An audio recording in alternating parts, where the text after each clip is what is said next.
예, 계속해서 22절부터 30절까지 아내와 남편에 대한 말씀을 계속해 주셨는데 31절과 33절에서도 물론 내용이 조금 다른 부분은 있지만 같은 원리를, 결혼의 원리를 다시 한번 정리해서 말씀해 주신다, 그렇게 볼 수 있습니다.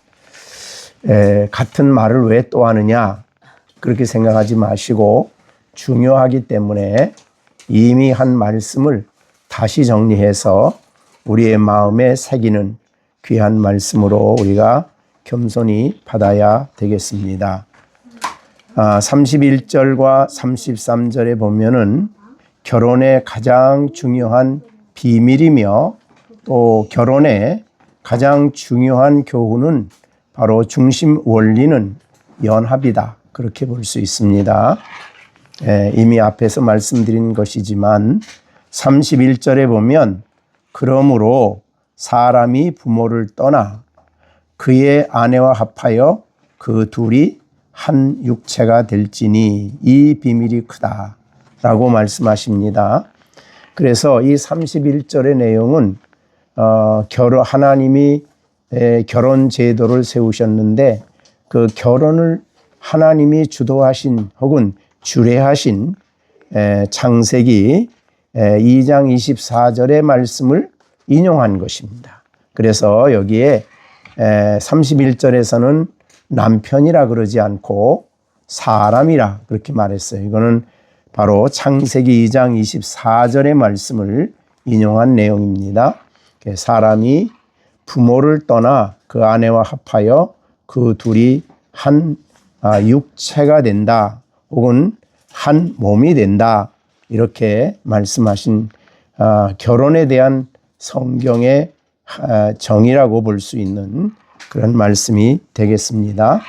이것은 사도뿐만이 아니고 우리가 예수님께서도 마태복음과 마가복음에서 동일한 내용으로 강조하셨습니다.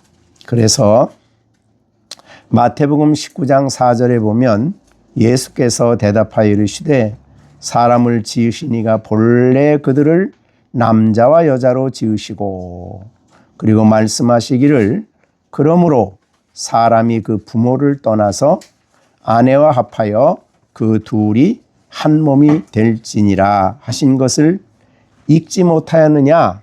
여기에 나오는 5절의 말씀은 바로 창세기 2장 24절의 말씀입니다. 하나님께서 아담이 혼자 있는 것을 좋지 않게 여기시고 아담을 돕는 배필을 만드셨는데 여자지요. 그래서 그를 아담에게, 즉 남자에게 이끄시고 그에게 제 아내로 주시면서 하나님이 하신 말씀이 바로 5절이죠. 그래서 부모를 떠나 아내와 합하여 그 둘이 아니라 이제 한 몸이다 하는 것을 너희가 읽지 못하였느냐.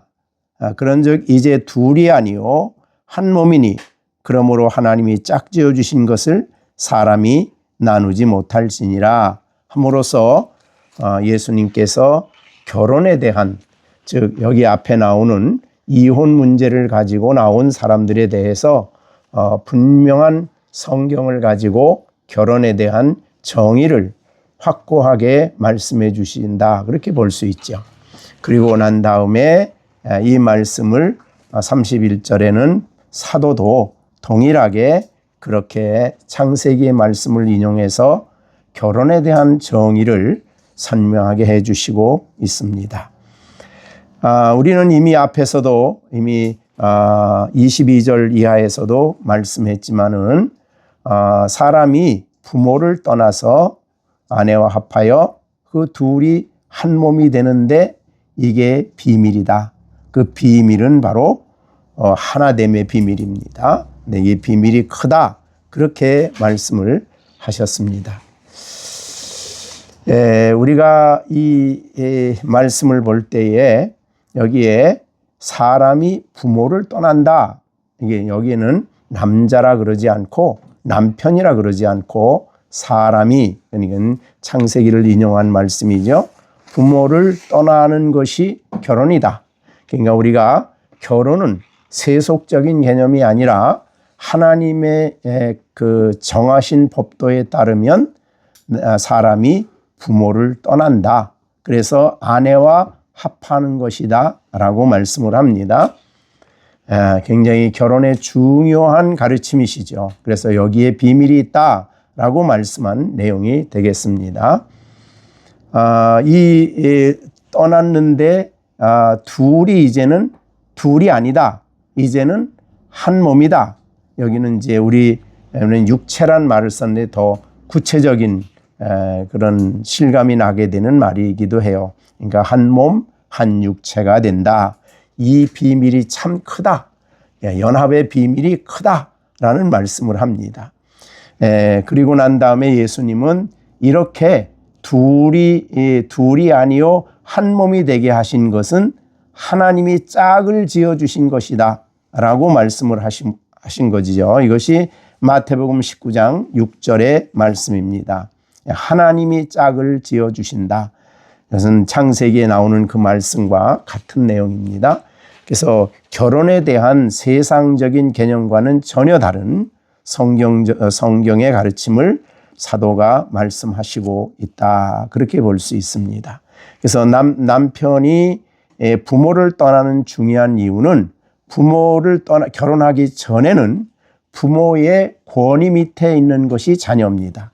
그러니까 부모의 다스림, 부모의 가르침, 부모의 통제 밑에 자라갔던 것이 자녀들인데 이제 결혼을 하게 되면 부모에게서 떠나는 것이다. 이 떠나는 것을 제대로 못하기 때문에 사실은 많은 문제들이 생깁니다. 왜 떠나는 이유는 뭐냐? 새로운 가정을 만들기 위함이다. 이제는 그래서 그 가정은 남편이 새 가정의 머리가 되는 것이고 그렇게 그런 거와 연관이 됩니다. 그래서 부모를 떠난다는 것은 이제 부모와 아무 상관없이 산다 그런 뜻이 아니고 이제는 새로운 가정에 남편이 머리가 되고 남편이 주가 되고 그 남편에게 속하여 가정의 원리를 따라서 살아가는 것이다. 그렇게 그러니까 이제는 부모와의 관계도 새로운 관계가 설정이 됩니다. 그래서 우리나라는 옛날에는 결혼을 하면 아내가 시집을 오고 그래서 그 가정에 속하게 되죠. 그것이 이제 과거의 한국교회의 모습이었어요. 그래서 이제는 결혼을 하면은 이 집 사람이 된다. 그런데 성경은 이 집 사람이라고 안 그러고 남편에게 속한 사람이 된다. 그래서 한 가정을 따로 세우는 겁니다. 부모와. 근데 이제 우리나라의 유교적인 전통에 의하면은 그죠? 그 집 사람이 되어서 그 집의 어른들에게 속해 살아가요. 근데 성경은 그렇게 안 한다 이 말이죠. 그래서 이것이 제대로 안 됐기 때문에 그 집으로 이사간 그 집에 들어간 아내는 엄청나게 많은 어려움을 당합니다. 떠나지 않기 때문에 어려움을 당하는 거죠. 그래서 성경은 분명히 세상적인 가치관과 다른 성경적인 가정관을 이야기하는데 이것이 굉장히 중요하다. 그렇게 볼 수 있습니다.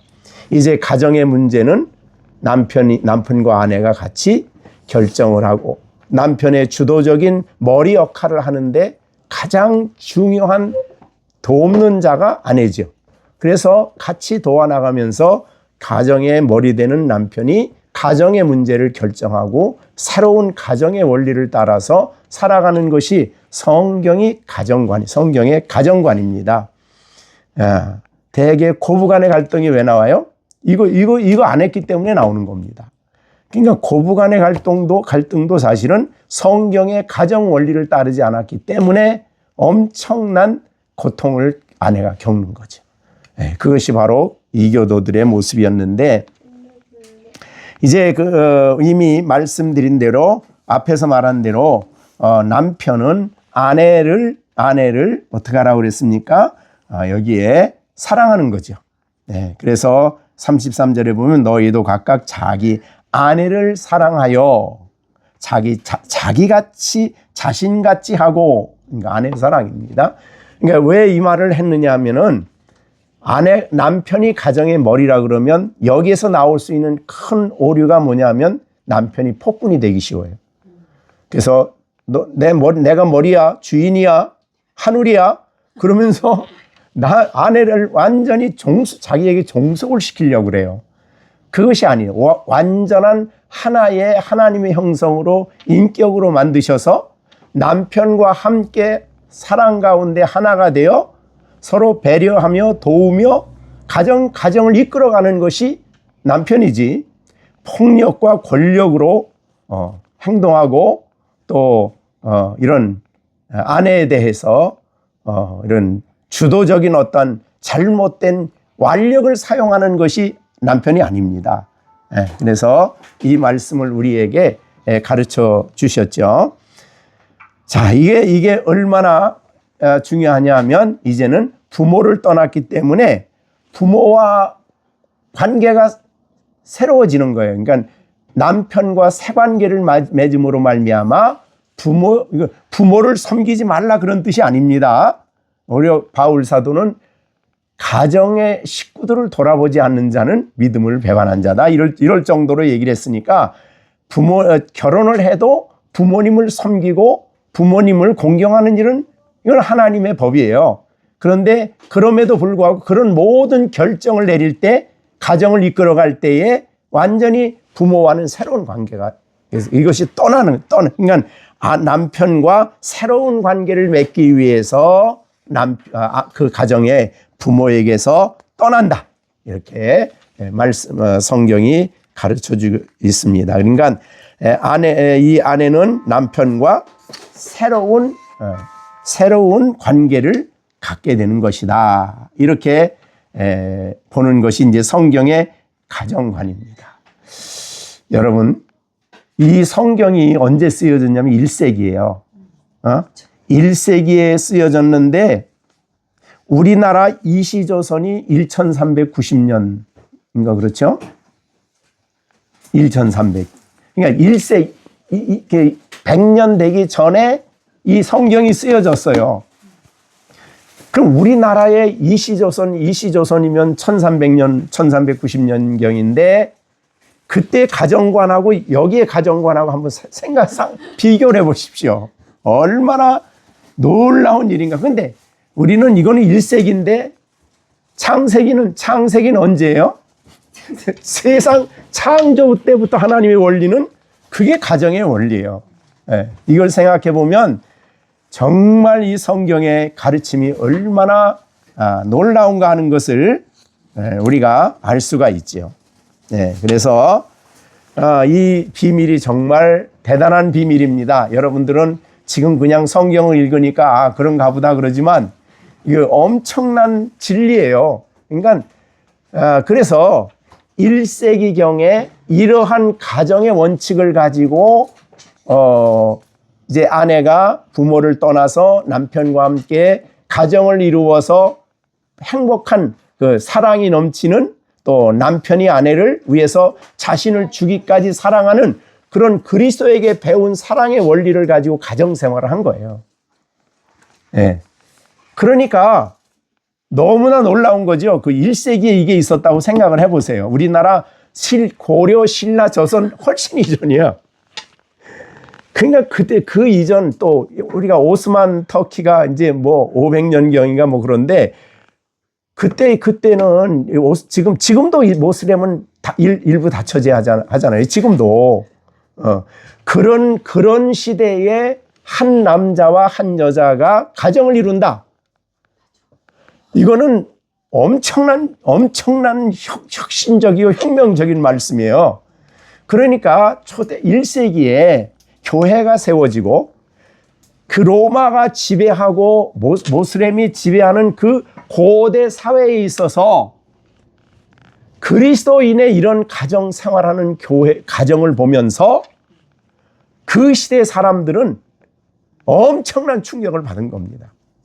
그래서 교회 역사에 보면은 안 믿는 사람들이 그리고 가정에서 말할 수 없는 고통과 고민을 가진 사람들이 기독교의 가정을 보고 제일 감동을 받고 교회로 들어왔다는 거예요.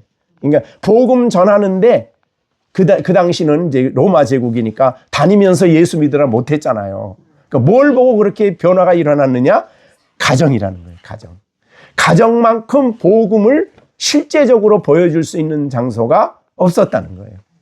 그만큼 이 기독교의 가정윤리는 너무너무 중요한 문제입니다. 그래서 땅에 있는 heaven, 그러니까 heaven on earth. 그러니까 땅에 있는 하나님 나라가 가정이에요. 왜? 하나님 말씀대로 되어지는 가정이니까. 그리스도의 사랑이 있는 가정이니까. 그런 가정의 모습을 볼 수 있는 것이 바로 기독교인의 가정입니다. 그러기 때문에 사실 오늘날도 가장 이 사회의 큰 문제 중에 하나가 가정 문제예요. 그런데 기독교인의 가정에 와보니까 너무너무 놀라운 거예요. 옛날에 그런 생각이 들은 얘기가 나는데, 한동대학을 만드신 그 총장님이 계셔요. 그분이 본래 카이스트 교수였어요. 근데 그 집의 가정에 교수님, 자기 동료 교수들을 많이 초청을 했어요. 그래서 이제 전도를 했는데, 그분들은 다 카이스트 교수면 그 당시에 그랬다고 그래요. 돈도 많이 벌고. 그런데 이 돈이 벌고 이런 것인데 가정이 엉망이에요. 가정이 문제가 심각해. 부부 관계가 너무너무 심각한 거예요. 여러분, 우리는 지금 그리스도 안에 있기 때문에 그렇지만은 그리스도 밖에 나가보면요. 돈 많고 권력 많고 시간 많으면 뭐해요? 그러니까 그 말이, 그리고 더 지금 심각한 문제잖아요. 근데 성경에 보면은 한 남자와 한 여자 외에는 관계를 가질 수가 없는 거예요. 그죠? 그러니까 이 세상 그 구약 시대 이 1세기 세대에 한 가정에 부인만 하나가 있으니까 로마 제국도 보면 여럿이 있고 막 그런 시대에 이런 가정의 원리가 형성된 모습을 하고 있는 그 천국 같은 가정을 보면은 다른 동료들이 깜짝 놀라는 거죠. 그래 아까 한동대 교수도 나가서 전도 안 했대요. 전도한 방법이 우리 집에 한번 와보시라고. 그래서 와서 잔치를 하고 같이 먹고 같이 살아가는 모습을 보고 그 카이스트 교수들이 엄청나게 기독교회로 많이 나왔다 그래요. 그때 그 얘기를 들은 적이 있어요. 가정의 사랑, 우리가 고린도전서 13장에 사랑의 실제가 가정에 있잖아요. 그게 성도의 가정 아니에요. 그 다툼이 없어? 자랑이 없어? 자기 이익이 없어? 남편은 아내를 위해서 자기를 주어? 그러니까 이 놀라운 가정의 원칙이 세워되어지는 가정을 보니까 여기 천국이에요. 여기가 천국이다. 그렇게 된 거예요. 그래서 하나님이 이 가정을 얼마나 중요하게 여기는가. 그리고 초대교회 기독교 윤리가요. 정말 혁명적인 윤리입니다. 그 당시에. 우리나라 이시조선 700년을 보십시오. 그 시대에 저희가 어렸을 때도 가정이 엉망이에요. 가정들이 보면. 막 남편은 가서 먹고 마시고 술 취하고 와서 싸우고 막 우리 그 전에 우리 살던 동네에 제일 엘리트가 부면장이었어요. 부면장.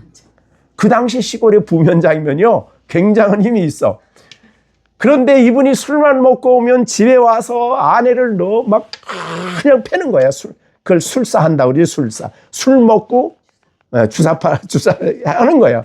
그래가지고 막 밤중에 울고 소리치고 막 그러니까 돈은 있고 모든 건 있어도 가정이 그렇게 엉망인데 그런 사회 속에서 오늘 성경이 말하는 그리스도인의 가정의 모습이 드러나는데 그 가정이 땅에 임한 하나님 나라예요. 그게 바로 이 청교도들이 굉장히 중요하게 또 생각했던 그 책이 제가 있는데 그게 뭐냐면 heaven on earth. 그죠? 천국 어디가 보느냐? 그러면 허남이 집사님의 가정 딱 보면 이게 천국이구나 이렇게 되는 거예요.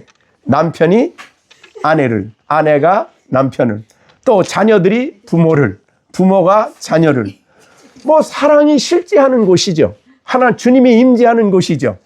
그러니까 형제들까지 주먹질 안 해. 형제들끼리 너무너무 사랑하니까 서로. 그러니까 땅에 임한 하나님 나라가 가정이다. 이것만큼 강력한 복음 전파의 메시지가 없는 거예요. 자, 그것을 우리에게 보여주는 것이 바로 오늘 본문이다. 그렇게 볼 수 있죠. 그래서 부모를 떠나 이 말이에요. 가정, 다른 독립된 가정을 이루는 거예요. 가정을 이루어서 그러니까 부모와 새로운 관계가 설정이 되는 거예요. 가정을 이루면. 그러니까 너무 부모도 내가 너를 어떻게 키웠는데 내 품에 아직도 있어. 그러고 결혼시켜놓고 자기 품으로 껴안고 있어. 그러면 범죄하는 겁니다. 그건 성경의 원리가 아니에요. 우리가 자녀를 키우는 것도 내 자식이니까 본능적으로 하나님 그런 본능을 주셨지만 하나님이 키우라고 맡겨준 아이들이에요. 그죠? 하나님이 키워서 하나님 나라에 귀하게 쓰여지도록 하나님이 맡겨준 아이들이거든요. 그래서 하나님 말씀대로 키워서 성장하게 되면 떠나보내야 돼요. 그래서 성경이 말한 대로 부모를 떠나 그 다음에는 아내와 합하여. 그냥 아내보다 더 가까워진 거죠. 한 몸이니까. 그래서 촌수도 따지면 부모는 1촌이고 형제는 2촌이고 그렇지만 부부는 촌수가 없어요. 하나예요. 이 제일 가까운 관계죠. 그것이 바로 오늘 31절에 둘이 한 육체가 된다. 혹은 한 몸이 된다. 그러므로 하나님이 짝지어 주신 것은 사람이 나눌 수 없는 거예요. 그러니까 누구도 나눌 수 없어요. 어떤 사람도 내가 부모가 보니까 내 자식이 뭐 어리해가지고 나눌 수 없어요. 하나님이 짝을 지어준 거예요. 그래서 이렇게 성경의 원리로 가정을 만들기 위해서는 반드시 전제가 되어야 되는 게 뭐냐면 믿는 사람끼리 해야 되는 거예요. 이건 그거 아니면 이 가정이 이루어질 수가 없어요. 이 원리가. 왜? 안 믿는 사람들은 이 가정의 하나님 말씀을 안 받아들이기 때문에 여전히 결혼을 시켜도 내 품속에 끼고 있는 거예요. 그러니까 안 되는 거죠. 그러니까 얼마나 이것이 중요한 원리인가를 보면서 이 비밀이 크도다. 그러니까 이게 비밀이에요. 가정은 비밀입니다. 하나됨은 한 몸이 됐다는 것은 엄청난 비밀이 그 속에 우리가 다 알지 못하는 하나님의 지혜가 그 안에 포함되어 있다. 부모를 떠나서 둘이 한 몸이 되는 이 진리의 이 비밀 속에 사실은 우리가 다 헤아릴 수 없는 하나님의 비밀이 그 속에 포함되어 있는 거예요. 그래서 지금 우리가 살아가는 여러분들 주위의 여러 가지 문제들을 보면, 가정의 문제를 보면 이 가정의 원칙을, 하나님의 원리를 벗어났기 때문에 문제가 일어나는 것.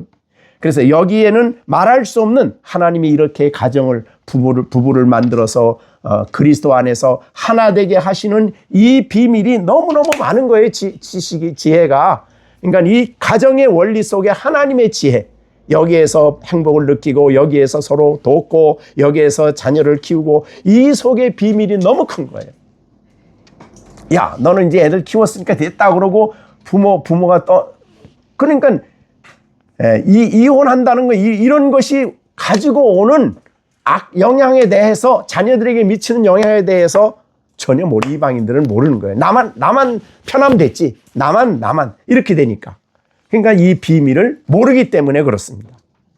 자, 그러면 둘이 한 육체가 된다. 이 비밀이 크도다 하면서 나는 그리스도와 교회에 대하여 말한다 라고 말했어요. 그러니까 가정이 하나됨의 모델은 그리스도와 교회에서 찾아야 돼요. 이미 앞에서 우리가 말씀했어요. 그래서 교회가 그리스도를 영적인 남편이라고 그러잖아요. 또 그래서 그리스도를 남편이고 교회는 신부라 그러잖아요. 그러니까 둘이 하나가 되는 이 진리가 바로 교회의 진리가 가정의 모델이 된 거예요. 그래서 우리가 이미 앞에 말한 대로 예수님이 교회를 사랑하셔서 자신을 주시고 지금도 교회를 위해서 기도해 주시고 부족한 것을 끊임없이 공급해 주시고 영원한 나라에 이르도록 이끌어 가시는 그리스도가 교회를 위해서 하시는 모든 일은 남편이 아내에 대해서 해야 할 모델이에요. 거기서 다른 데 찾으면 안 돼요. 그러니까 우리의 삶의 열쇠는, 생활의 열쇠는 친구에게 찾는 게 아니에요. 다른 어떠한 데 가서 상담하는 게 아니에요. 그리스도 안에 다 있어요. 그리스도 안에. 예수님을 떠나서 문제가 생긴 거지. 그리스도 안에 다 있다. 그러니까 우리가 어떻게 아내를, 어떻게 남편을, 어떻게 자녀를, 어떻게 가정을, 어떤 관계 속에 가정을 만들어 가느냐. 가정의 목표가 뭐냐? 하나님 보시기에 영광스러운 교회, 하나님을 기쁘시게 하고 주님을 기쁘시게 하는 그런 교회, 그게 가정의 목적이지. 그러니까 모든 우리의 가정의 원칙은 교회와 그리스도와의 관계 속에서 모든 답을 찾아야 된다. 다른 데서 찾는 게 아닙니다. 그래서 여기 오늘 본문에 나는 그리스도와 교회에 대하여 말한다. 이런 말씀을 한 것입니다. 자, 그러면 하나님께서 우리를 거듭나게 하심으로 우리를 누구에게? 그리스도에게 연합시켰죠. 그 똑같은 원리예요. 그래서 우리를 거듭나게 하셔서 우리에게 거룩한 성령을 주심으로 우리는 그리스도에게 연합된 사람들이죠. 그래서 그리스도와 우리는 하나지요. 그래서 고린도전서 12장 13절에 12장 13절에 우리가 유대인이나 헬라인이나 종이나 자유인이나 다 한 성령으로 세례를 받아 한 몸이 되었고 다 한 성령을 마셨다. 이렇게 된 거예요. 그러니까 그렇게 볼 때 우리가 가정이라는 울타리가, 가정이라는 이 가정을 두 분이 이제 결혼해서 세우면 그 가정 안에 삶을 살아가도록 하시는 분이 성령이셔요. 그래서 가정은 반드시 성령의 충만함이 있어야 되는 가정. 그럴 때에 주님의 원리를 따라서 아름다운 가정이 만들어져 간다. 그렇게 볼 수 있죠. 정말 놀라운 비밀입니다. 아까 말한 대로 그리스도 밖에 나가면 이 비밀을 몰라요. 그죠? 그리스도 밖에 나가서 이 교도들은 전혀 이걸 모릅니다. 그들은 어떻게 하든지 나 중심이 항상. 육신적이지. 성령을 따라 행하라 그러면 육체의 욕심을 이루지 않는다. 그러니까 성령을 따라 행하는 그리스도인의 가정이 있고 그리스도 밖에 나가면 육체의 욕심을 따르는 거예요. 자기 욕망, 자기 육신, 자기 이익, 자기의 쾌락, 자기가 원하는 것 싫으면 벗어나는 거예요. 자, 그것이 바로 이 세상이죠. 그리스도인은 그러니까 그리스도 안에서는 그리스도 안에서 있는 교회가 있고 그리스도 밖에는 전혀 교회와 다릅니다. 우리의 삶의 원칙이 얼마나 철저한가 몰라요, 하나님이. 자, 그래서 이게 놀라운 비밀이다. 그러니까 우리는 모든 삶의 비밀, 하나님의 뜻이 포함되어 있는 이 비밀을 알기 위해서 그리스도와 교회의 관계 속에서 우리는 답을 찾고 거기서 교훈을 받고 진리를 깨닫고 거기서 은혜를 받고 그렇게 살아가야 된다. 이게 비밀이죠. 안 믿는 사람은 모르죠. 비밀은 우리에게는 알려진 비밀이지만 믿지 않는 사람에게는 철저하게 이게 알지 못하는 비밀이고 그 모든 불행의 원인이 바로 가정의 잘못된 모습 속에서 나오는 거지. 자, 그래서 오늘 우리에게 주신 이 말씀을 다시 반복해서 말합니다. 그러나 33절입니다. 33절. 그러나 너희도 각각 자기 아내 사랑하기를 자신같이 하고. 이건 이미 우리가 앞에서도 얘기했죠. 그리스도가 자신을 주셨다. 그래서 여기에 우리가 남편은 각각 자기 아내 사랑. 사랑이 뭐냐? 그럼 우리가 아까 말한 대로 사랑을 어디서 배우느냐? 예수님에게서 배워야 되죠. 자, 그러면 그 사랑의 내용은 어디 있느냐? 그리스도 안에 있고, 그 다음에 우리가 고린도전서 13장에 너무 잘 나와 있습니다. 자, 우리가 고린도전서 13장은 그냥 읽고만 끝나면 안 돼요. 그죠? 우리의 가정 안에 실제화되어야 될 그런 놀라운 말씀이 되는 것입니다. 이게 얼마나 놀라운 진리인지 여러분들이 이미 암송을 하셨기 때문에 너무나 잘 아는 말씀이죠. 사랑은 어떻게 해요? 오래 참습니다. 그렇죠? 사랑은 오래 참고. 그 다음에 사랑은 온유하며. 온유한 마음.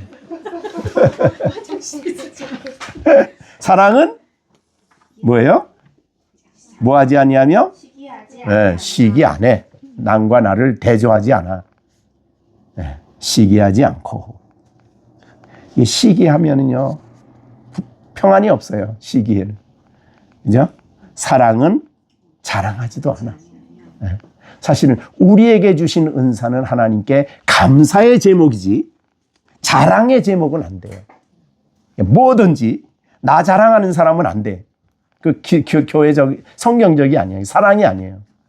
그러니까 내게 자랑할 것이 있다면, 혹시 있다면 하나님께 감사하고 영광을 돌리고 하나님의 뜻을 위해서 귀하게 사용되어지는 것이에요. 나는 너보다 똑똑하다 이렇게 살면 안 돼. 그러면 그거면 그렇게 되면 그 다음에 문제가 생기는 거예요. 시기가 생기는 거예요. 예? 자, 그 다음에 또 뭐가 있어요? 사랑은 무례히 교만하지 아니하고, 그죠? 교만하지 아니하고, 이 세상은 전부 다 교만이죠, 뭐. 그리고 그 교만, 나보다 더 나은 사람 보면 실망하고, 시기하고, 그렇죠? 그 다음에 무례히 예의를 지킨다는. 자, 우리가 자녀들은 부모님에게 예의를 지킬 줄 알아야 되고, 그죠? 무례하지 않는다, 그 말이죠. 자기 유익을 구치 않아. 야, 이건 내 건데, 나만 생각해. 이거 아니에요, 이거. 자, 이런 모든 말씀들이 사실은 실제적으로 우리 성도들의 가정에 있는 실제적인 문제들이에요. 야, 그러니까 얼마나 이 가정의 비밀이 큰지요. 그래서 교회에 대하여 말하노라 그러면서 너희도 각각 자기 아내 사랑하기를 자신같이 하라. 그러니까 주님이 야, 너 아내 사랑하기를 나같이 해라. 예수님이 그랬더라면 큰일 날 뻔했죠. 그러니까 주님이 성경은 최소한도 기준을 준 거예요. 너같이만 해라. 너 사랑하듯만 하라. 네? 너에게 관심 갖듯이, 너에게 생각하듯이 그렇게 아내를 사랑하라. 그렇게 말해요. 아내 사랑. 이거 하지 않으면 가장의 권위가 폭군이 되고 폭력이 되고 독이 돼요. 이거 없으면. 그렇기 때문에 아내 사랑하기를 자신같이 하라는 말씀을 하신 겁니다. 그 수준만 가도 대단해요. 그 수준만. 근데 이게 하나님의 거룩한 성령의 도우심으로 가능해요. 그죠? 그러니까 우리 정진우 집사님의 삼형제가 남자만 있기 때문에 이 말씀을 잘 들어야 돼요. 그죠? 시온이 이 말씀을 잘 어려서부터 들어야 돼요. 그 다음에는요, 아내에 대한 말씀은 뭐예요? 자기 남편을 존경하라. 이것도 굉장히 좀 유화적으로 번역을 했어요. 그러니까 실제 이 킹 제임스 번역이나 실제 원문의 번역은 경외하랍니다. 경외. 경외는 하나님께 경외하듯이 그런 경외라는 단어를 썼어요. 굉장히 좀 엄한 말을 썼죠. 예. 그러니까 여기는 무시하는 일을 하면은 안 되죠. 예. 그래서 자, 우리가 좀 더 이 존경하라는 이 말씀은 굉장히 중요해요. 자, 우리가 믿음의 조상이 누구죠? 아브라함. 근데 아브라함의 아내가 사라죠? 사라. 근데 갈라디아에서 보면 사라는 교회 어머니라 그랬어요. 그럴 정도로 아브라함이 그런 위치에 있다면 사라는 굉장히 중요한 위치에 있어요. 우리가 그냥 성경에서 충분히 설명을 안 하기 때문에 그렇지, 우리 갈라디아서에 보면 사라에 대한 말씀을 이야기합니다. 여기에 사라에 대해서 갈라디아 4장 21절부터 31절까지 쭉 얘기하는데, 여기에 보면 6절, 26절, 갈라디아 4장 26절, 오직 위에 있는 예루살렘은 자유자니 곧 우리의 어머니라. 어머니라. 누구를 지금 얘기하다가 이 말 하냐면 사라를 얘기한 거예요, 지금. 그래서 하갈과 사라, 이삭과 이스마엘을 이제 연관시키면서 그렇게 얘기한 겁니다. 그래서 여기에 우리 어머니라는 단어가 있기 때문에 교회에서는 교회가 뭐냐 그럴 때 1차적으로 칼빈은 교회는 성도들의 어머니다 이렇게 얘기를 할 정도예요. 자, 그러면 좀 이제 지금까지 남편에 대해서 많이 들었지만 이제 아내에 대한 얘기를 좀 들어야 되겠어요. 자, 이 아내는 자기 남편을 어떻게 하라고 그랬어요? 존경 혹은 경외, 포베오라고 하는 말은 하나님을 경외할 때 쓰는 경외예요. 그러니까 굉장히 중요한 말이죠. 네. 자, 그런데 베드로전서 3장을 한번 읽어보겠어요. 베드로전서 3장. 네. 베드로전서 3장 1절. 베드로전서 3장 1절입니다. 아내들아, 이와 같이 자기 남편에게, 여기는 순종이라는 말이 있어요. 순종하라. 이는 혹 말씀을 순종하지 않는 자라도, 초대교회는 이런 게 좀 있었거든요. 많았어요. 왜? 중간에 믿을 때 이런 상황이 벌어져요. 중간에 여자들이 먼저 예수 믿고 남자들은 아직 안 믿는 상황이 많았어요. 그래서 그 상황을 얘기한 겁니다. 그래서 말씀을 순종하지 않는 남편이라도 여보 예수 믿자 이렇게 말로 말하지 않는다. 그죠? 말로 말하지 않고 그 아내의 뭘로? 행실로 말미암아 구원을 받게 하라. 이게 어떻게 이 말이 무슨 뜻이에요? 그러니까 아내가 정말 그리스도인으로서 남편을 대하는 모습을 보고 남편이 그 아내의 행실을 인하여 야, 복음이 진짜구나. 너 예수님이 진짜 살아있구나. 이렇게 해가지고 예수 믿고 구원받게 하라. 그런 뜻이죠. 교회 다니시는 아내가 남편에게는 안 믿는 사람하고 똑같이 하면서 우리 예수 믿읍시다 그러면 아내가 너나 잘 믿어. 이렇게 되겠죠? 그러니까 그와 반대말이 이 말은 아내의 행실로 말미암아 그 말은 복음으로 구원받게 하는 건데 여기는 그러니까 그 복음을 행실을 통해서 보여라 그런 말이죠. 그래서 아내에게서 예수를 보는 거예요. 행실로 예수님을 보는 거예요. 그래서 구원받게 하라. 그 다음에 너희의 두려워하는 정결한 행실을 여기 보면은 두려워하며, 그러니까 아내가 남편을 두려워하며 정결한 행실을 본다. 사실은 아내를 가장 가까이 볼 수 있는 사람이 남편이잖아요. 그죠? 그래서 행실을 본다. 여기에 실망하면 안 믿는 남편은 등 돌리죠. 안 믿는 남편이 그래요. 자, 그래서 그 다음에 그래서 3절 제가 이거 얘기를 좀 하겠어요. 너희 단장은 뭐예요? 머리를 꾸미고 금을 차고 아름다운 옷을 입은 외모로 하지 말아라. 이거 누구에게 하는 말이에요? 아내들에게. 그죠? 여자들에게 머리 꾸미지 말어. 이 말이 있어요. 그래서 요새 머리에 이상한 색깔을 넣는 사람들이 있는데 그게 기독교인들에겐 그게 중요한 게 아니에요. 그래서 이거 하지 말고 4절에 보면 오직 마음에 숨은 사람, 속 사람이죠. 마음에 숨은 사람을 온유하고 안정한 심령에 썩지 아니하는 요 썩지 아니하는 것은 진리예요.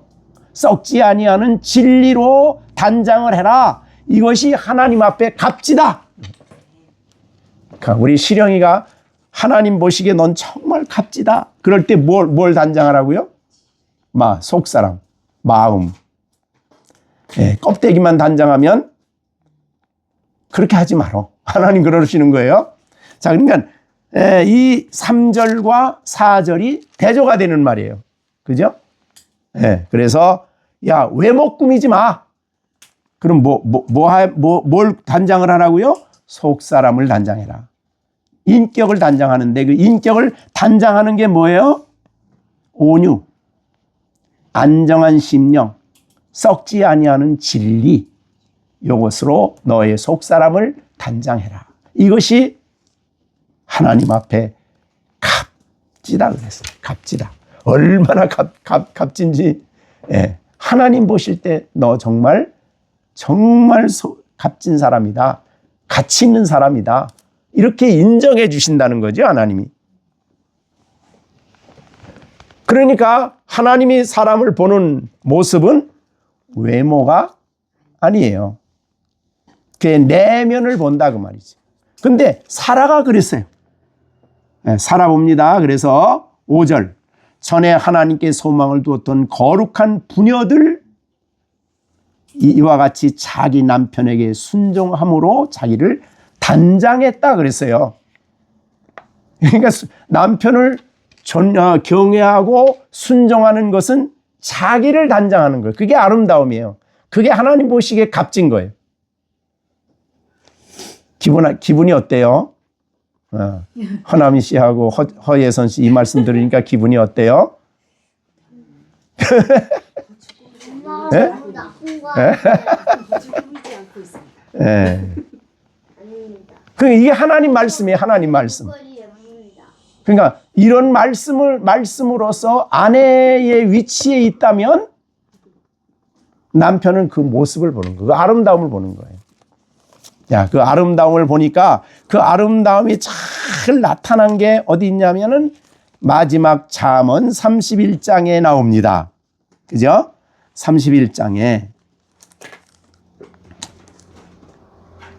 자, 31장 봅니다.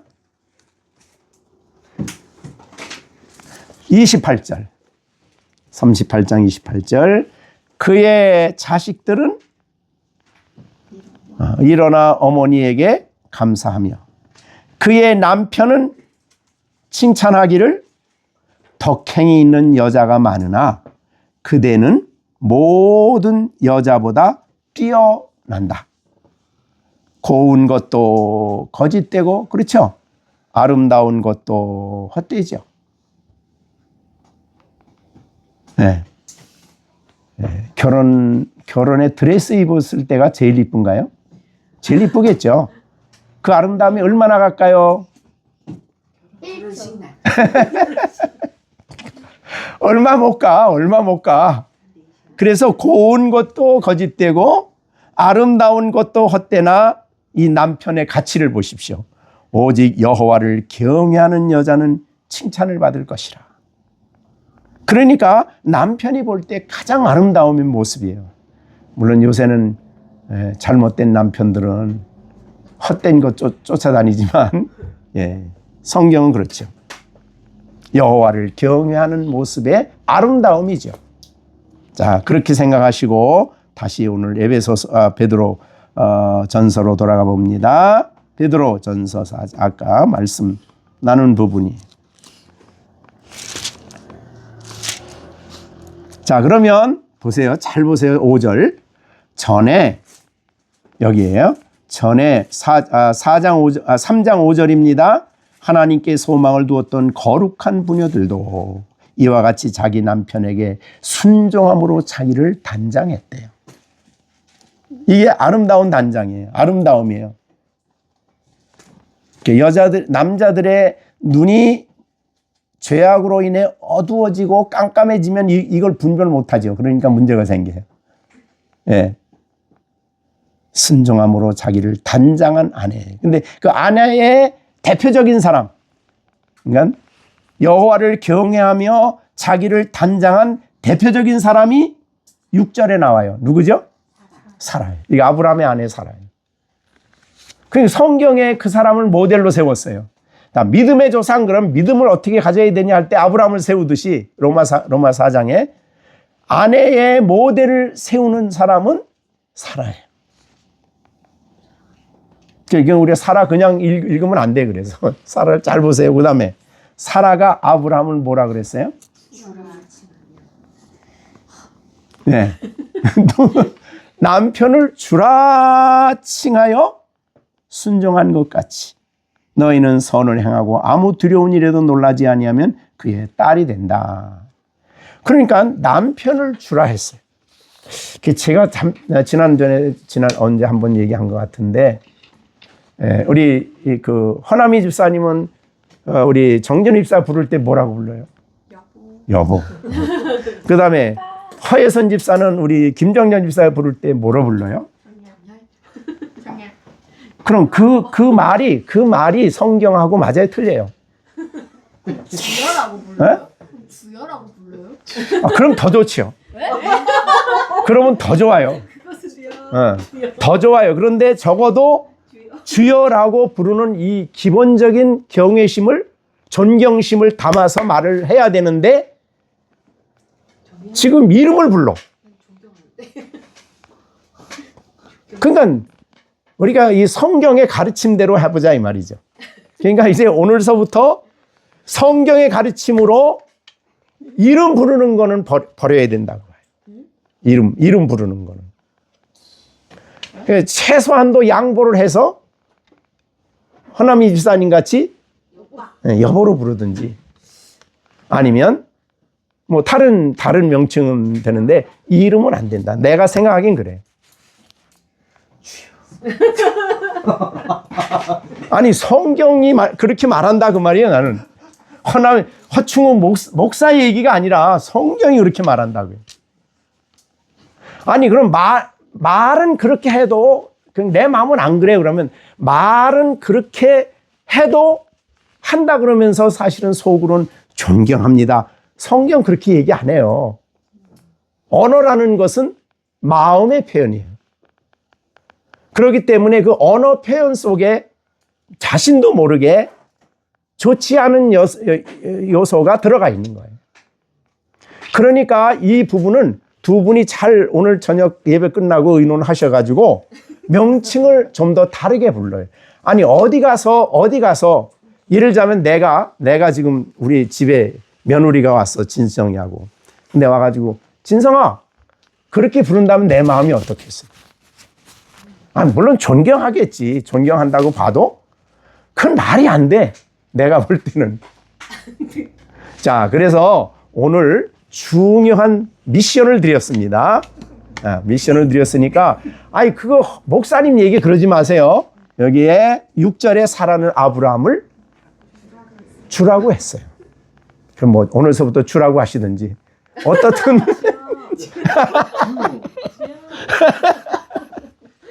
네. 근데 그 주여라는 이 사라의 마음에는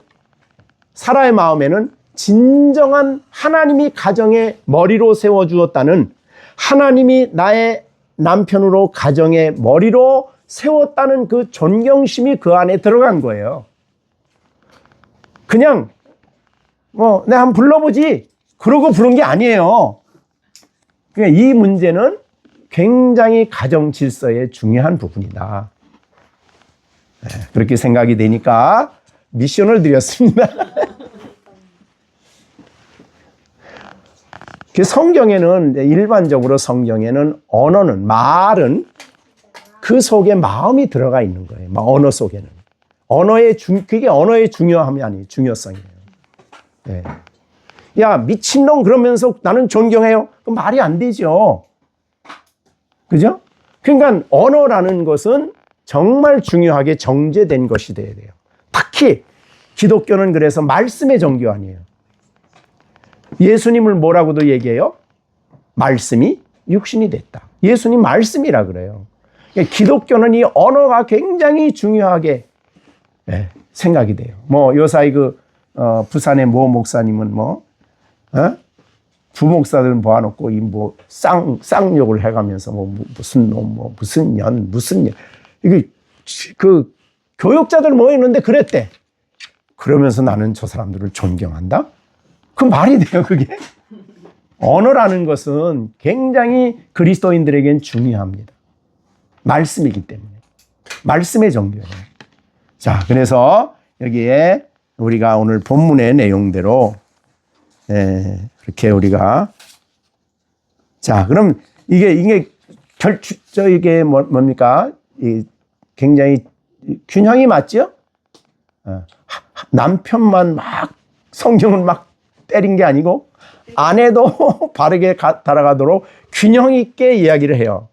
이 균형이라는 것이 성경에 굉장히 중요해요. 그래서 그렇게 생각하시고 이제 우리가 정말 앞으로 여러분들이 가정 생활을 계속적으로 해 나가면서 여기에 이제 잠언에 아까 거기 보면은 그렇게 아내가 남편에 대해서 존경하고 남편을 순종하고 그렇게 해 나갈 때에 남편은 아내를 믿는데 그리고 밖에 나가서 모든 생활을 정상으로 할 뿐만 아니라 그거를 보았던 자녀들도 어머니한테 일어나서 존경을 표하고 감사를 해요.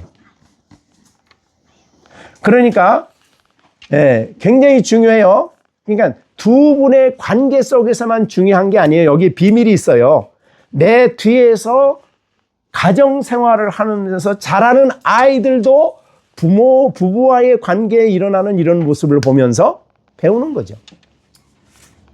자신도 모르게 아이들이 그걸 배워서 일어나서 어머님한테 정말 잠언에 있는 대로 감사하고 일어나서 부모님에게 감사하고 그렇게 한다는 거예요. 그러니까 우리가 성경의 원칙을 잘 우리가 적용하는 일이 매우 중요하다. 이 남편의 책임이 엄청 중요해요. 아내 사랑하기를 누구같이? 자신같이. 그러니까 이게 이제 33절 아니에요? 너희도 각각 자기 아내 사랑하기를 자신같이 더 나아가서 아내도 남편을 존경하라. 혹은 사라의 이야기를 하면 존경해서 순종했다. 주라 표현을 했다. 자, 그래서 우리 성도들의 가정이 어느 교회에서 그랬다 그러죠. 하루는 사모님이 너무 감당을 못 해가지고 예배를 드리는데 그 사모도 대단하긴 해. 예배를 드리는데 설교하시는 목사님이 이제 설교를 하셔야 되는데 잠자는 이불을 가지고 오셨대. 강단으로. 교회로 사모님이. 그래서 왜 이불을 가지고 왔습니까? 나는 설교하시는 강단에서 설교하시는 이런 남편 목사님하고 같이 살고 싶어요. 집에만 들어가면 완전히 다른 사람이 돼요. 그래서 나는 이런 예배당에서 설교하시는 목사님, 이런 목사님 앞에서 그런 가정생활하고 싶어요. 여기서 잠자고 싶어요. 집에 가면 완전히 폭군이 되고 다른 사람이 돼요. 그런 일화가 있었대요. 또 하나 일화는 아주 교회에서 너무너무 훌륭한 장로님이야. 너무 봉사도 잘하고 너무 하는데 집에 들어오면 그 다음에 아내에 대해서 완전히 폭군이.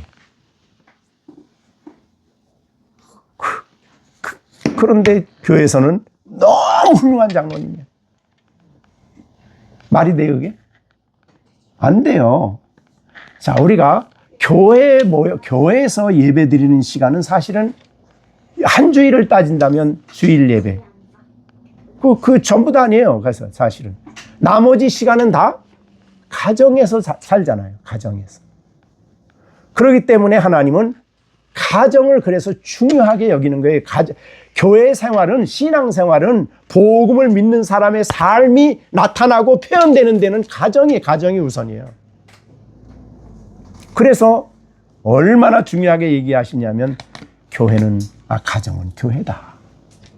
그리스도와 교회의 관계와 똑같다. 이럴 정도로 가정을 중요하게. 그래서 아플 때 같이 아파하고, 같이 기뻐하고, 같이 힘들어하고, 같이 기도하고, 같이 부족한 것을 내가 채우고, 그렇게 사랑으로 하나 되는 정말 그리스도의 사랑이 있는 그게 가정이에요. 오늘 이제 우리가 6장, 다음 주에 어린이 주일인데 어떻게 딱 이렇게 맞추시는지 몰라. 다음 주에는 어린이 주일이다. 자녀들아, 이 말이 이제 다음 주에 나와요. 네, 자녀들이 어떻게 가정에서 해야 되느냐. 네. 네, 어떻게 설교가 딱 그렇게 맞는지 몰라. 자, 여러분, 오늘 이제 그 5장 22절부터 33절, 여기 이러한 가정의 모습이 드러나기 위해서 참으로 필요한 게 있어요. 내 결심만으로 안 돼요.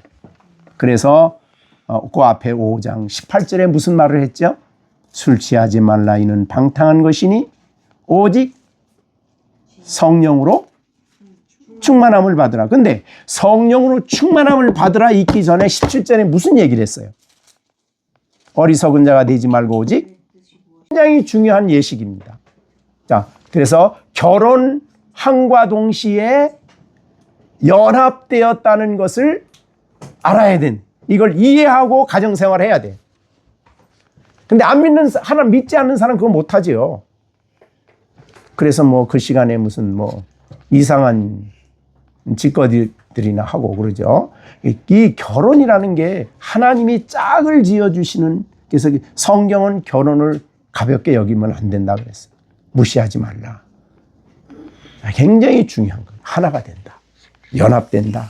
그래서 이것을 이해하고 하나님 안에서, 그러니까 이것을 이해하지 못하면은 온전한 가정 생활이 안 되는 겁니다.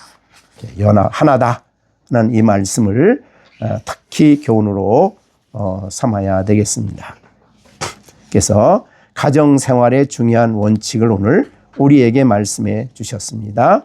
그리고 가정은 특별히 가정이 깨지는 경우가 있죠. 깨지는 경우.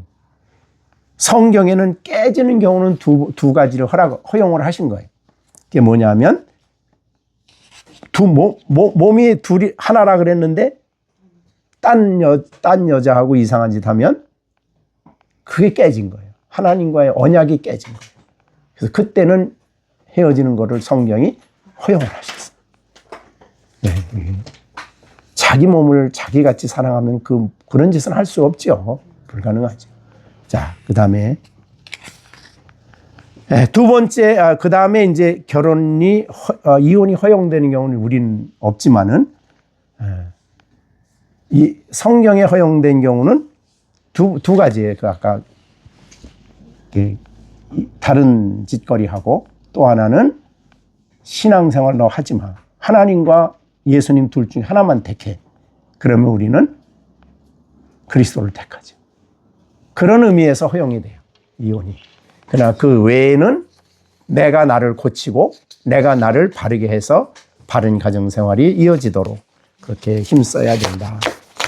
자, 이렇게 하실 때에 그 가정에 하나님이 임재하시고 그 가정에 하나님이 역사하시고 그 가정을 이끌어 가시고 하나님이 원하시는 길로 역사해 가신다. 그 가정 속에 하나님이 임재하신다. 하나님이 그 가정 가운데 역사하신다 하는 것은 하나님의 위대한 약속입니다.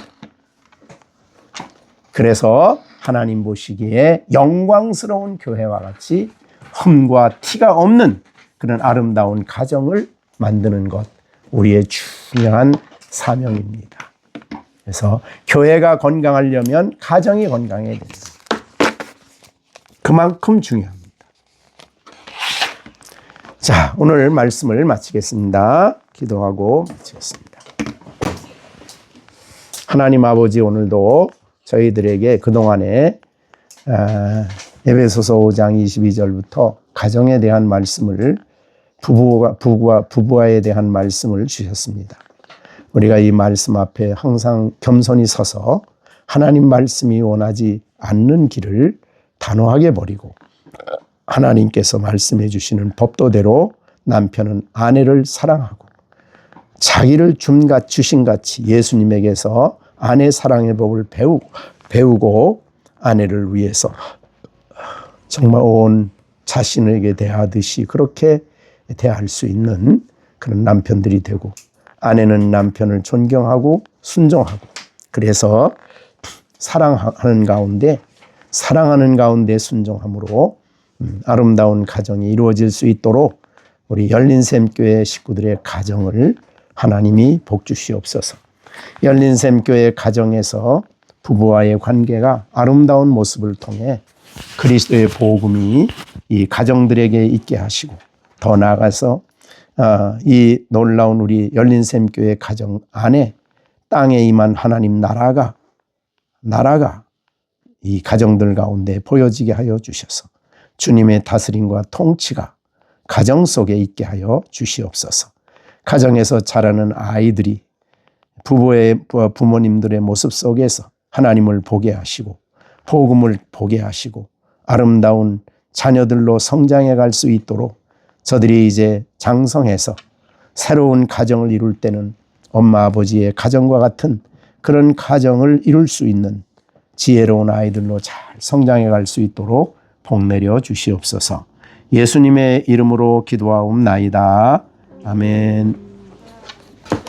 이제는 우리 주 예수 그리스도의 은혜와 하나님 아버지의 크신 사랑과 성령의 교통 감화 인도하심이 오늘도 주의 말씀을 듣고 순종하며 살아가기로 다짐하는 이들 가운데, 이제 성령의 충만함을 받고 살아가기를 원하는 이들 가운데 이제로부터 영원토록 함께 계실지어다. 아멘.